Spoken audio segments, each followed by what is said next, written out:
Merry Christmas and welcome to Cancer Support Group Christmas Party here at St. Luke.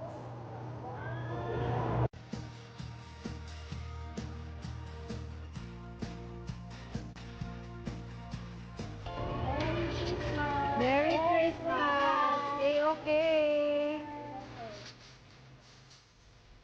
Everyone, ayan.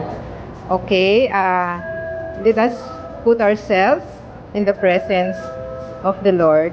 In the name of the Father, Son, and the Holy Spirit. Amen.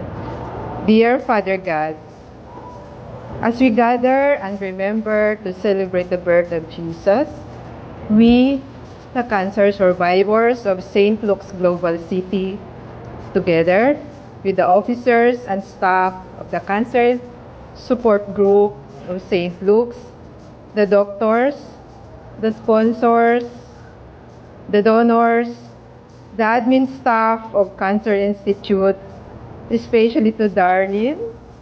Thank you sa alaga sa amin. The officers the officers and core group of CUH, especially to our dearest Dr. Madi, and to the marketing staff of St. Luke's. We come here, God, to lift up this Christmas get-together and to thanks and praise you, Father God.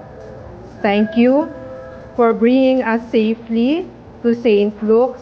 Do not karamihan sa amin na traffic, Father God.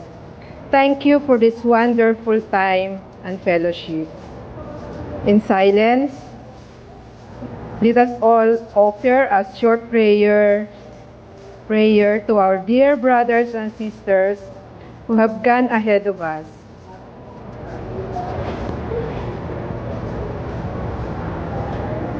Eternal rest grant unto them, O Lord,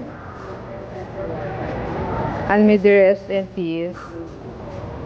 For our brothers and sisters who are undergoing treatment right now, please surrender all your sufferings to God. Always keep the faith and please know that you have a sister on us willing to guide, listen, and help you. Father God, bless us with generosity and love and draw us closer together so that every one of us here would be able to share with one another the true meaning of Christmas. And lastly, Father God, please bless our Christmas party and the year to come with your abounding love. In Jesus' name, Amen. Thank you.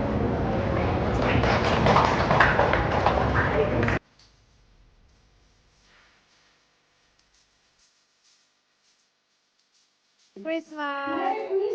Merry